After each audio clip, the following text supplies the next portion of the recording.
Hi, my name is Bradley Saito, and today we're going to learn how to do some feed sampling. I am a investigator for the Idaho Department of Agriculture. I've been doing this for 17 years at the time of this video, February 2021. Let's go ahead and get started.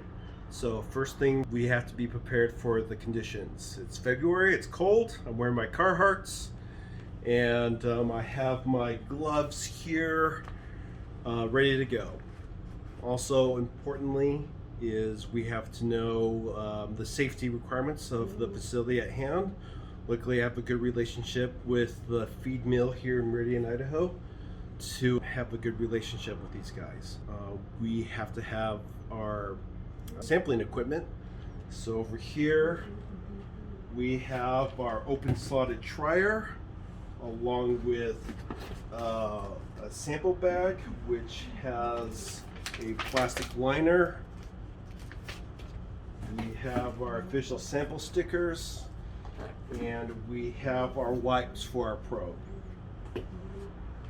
One of the first things that we have to do when we do feed sampling is to make sure we have lot integrity on the product that we're going to sample.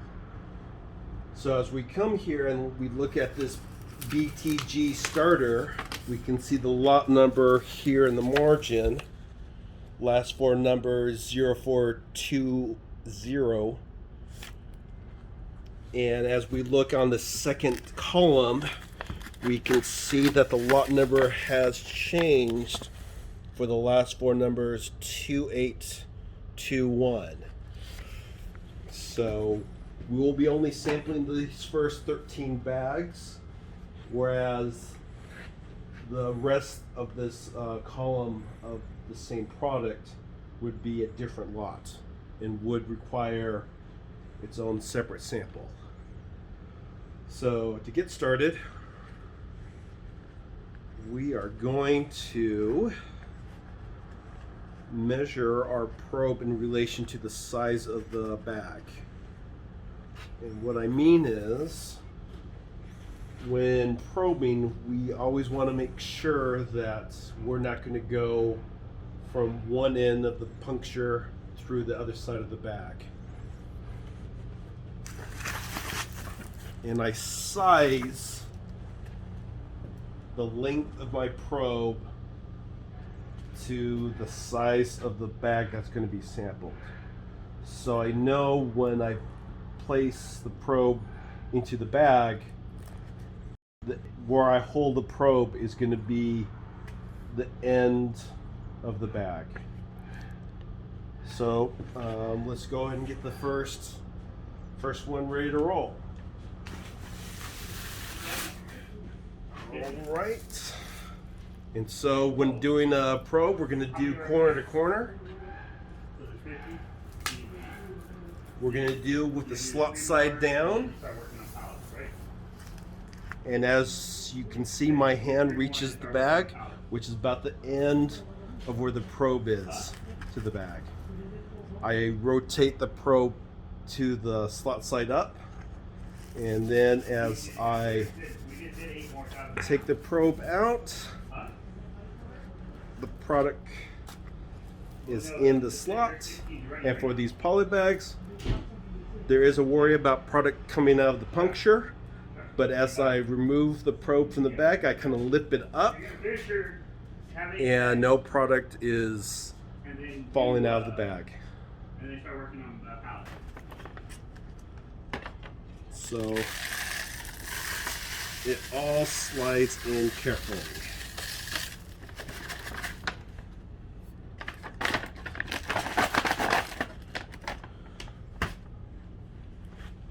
Alright, so that is our first sample. We always want to take 10 cores during feed sampling. Just one quick thing for these poly bags. Different types of poly can be closed different ways. Luckily, I'm familiar with these bags, and all we have to do is just scratch these guys shut to secure the bag, almost like it was never there in the first place. That's going to be our first one. We'll be doing 9 more. and we'll be showing different, well, the same technique for all of our 10 cores.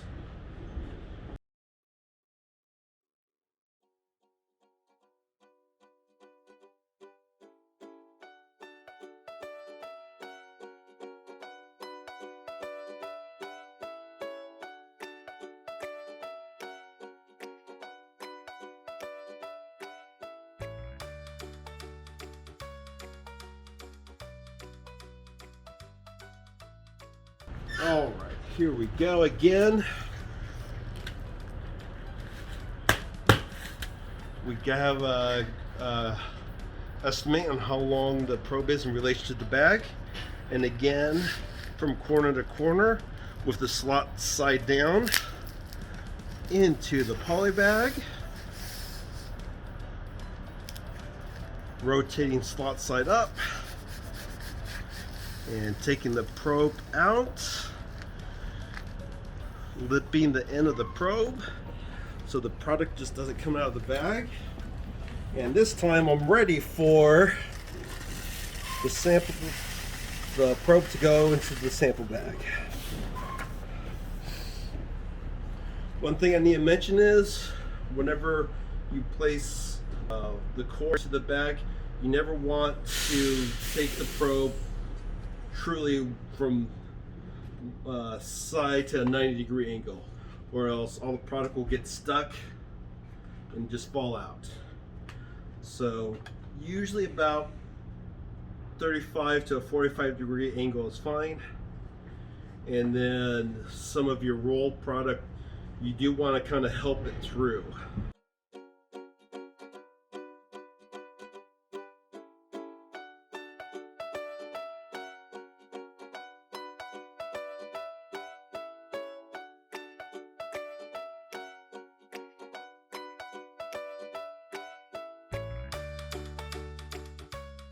And as good as I am, you will have some product fall to the floor, and depending on your situation with the relationship with the facility, you may ask for a broom and a sweep to kind of clean up after yourself. You never want to leave a mess and damage any relationship that you're trying to build with the facility that you're visiting.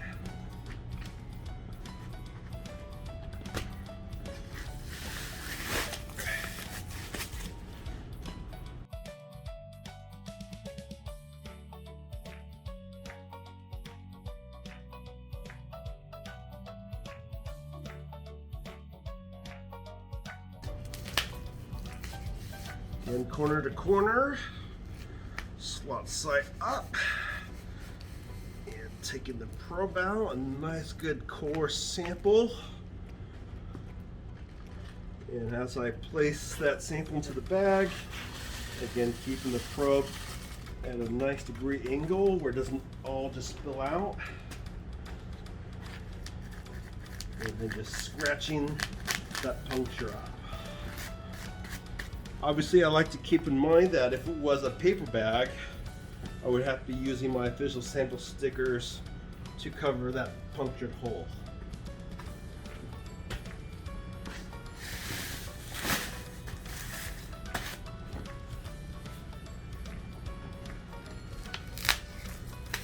All right, corner to corner.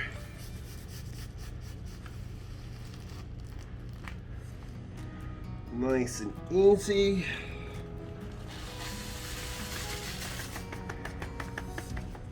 Samples in the bag.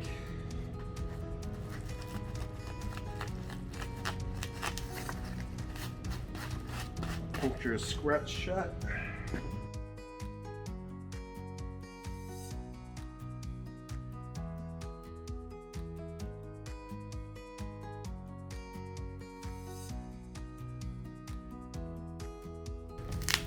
And here we are, just kind of rinsing and repeating.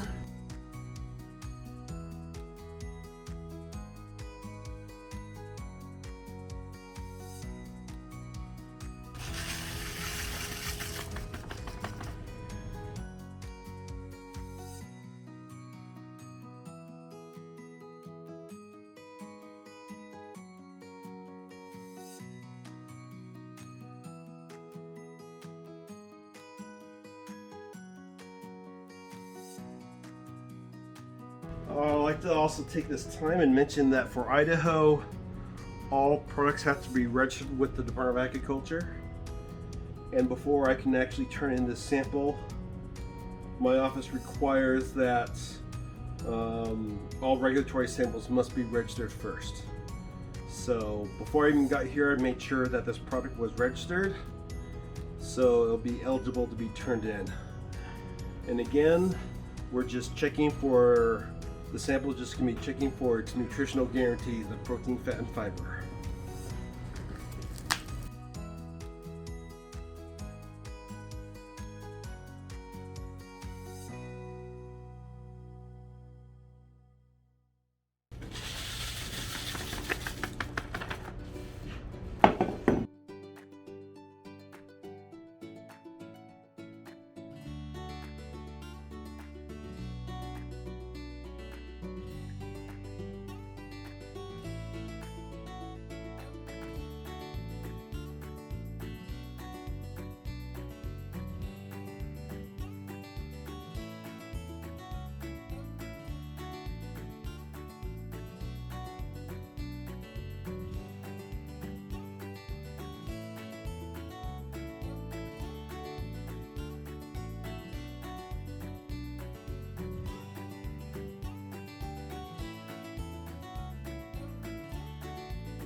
While we're checking lot numbers, I should be double checking to make sure that we still are maintaining lot integrity.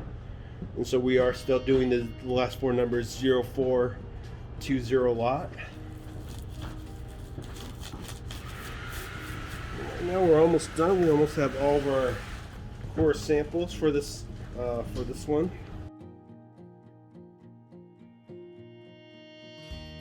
Oh yes, so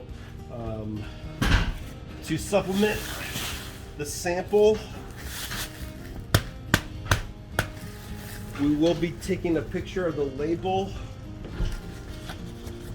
that has the name of the product, the guarantee analysis of the nutritional guarantees, along with the ingredients list and manufacturer.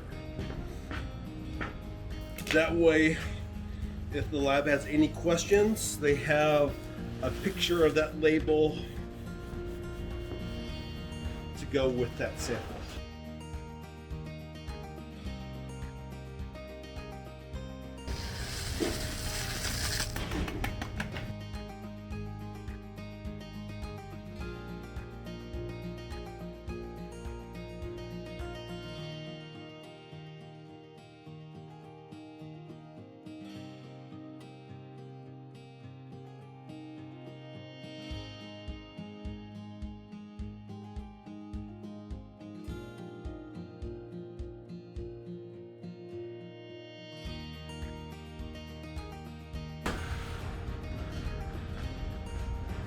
All right, we have our sample, and one of the last things that we're going to do, excuse me, I guess I should mention that one of the important things that needs to be done is to maintain chain of custody. So until the sample is secured with my official sample sticker, I will always have line of sight of it.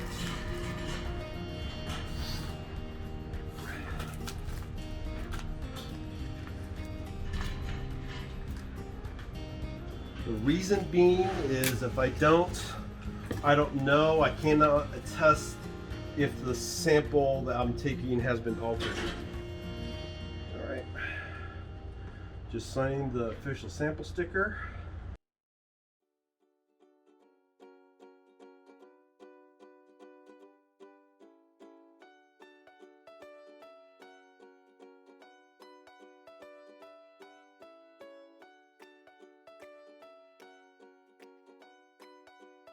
The sample is now secured.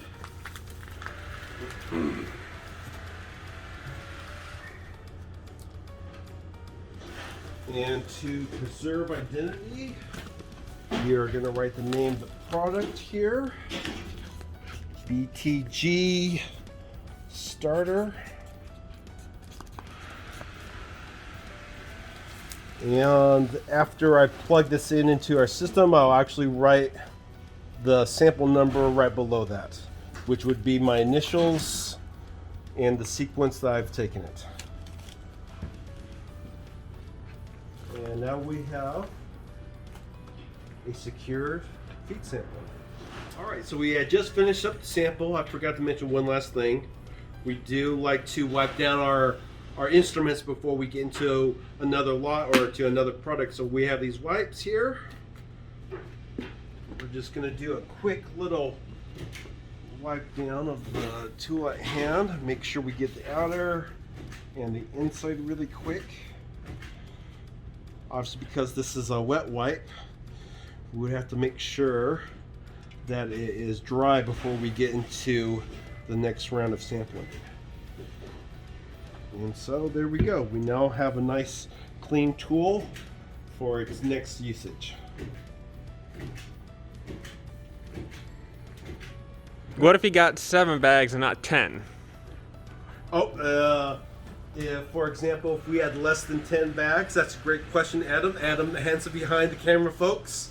Give him a big round of applause. So we're always taking 10 core samples. And if we had less than 10 bags, then we would have to either sample every bag, or what I usually like to do is I like to divide the number into divisible by 5. So it's sample 5 bags of the 7 with 2 cores per bag to get to my 10. I don't like to sample anything less than 5 bags because that means you're probably gonna have to take more than 2 cores per bag, and at that point I feel like we're bleeding the bag down too much. Anything else, Adam? Inspection form, I guess, or is that just strictly Idaho? Yep, we would, and as feed inspectors, always remember your paperwork, folks. I don't know what each state's involved. By Idaho, we have to leave a receipt of inspection for the manager at hand. So don't forget your paperwork. Remember, as government slobs, you know, it all grinds to a halt unless we have the right paperwork. Again, Brad Sido with the Idaho State Department of Agriculture. And thank you for your time, and like, comment, and subscribe.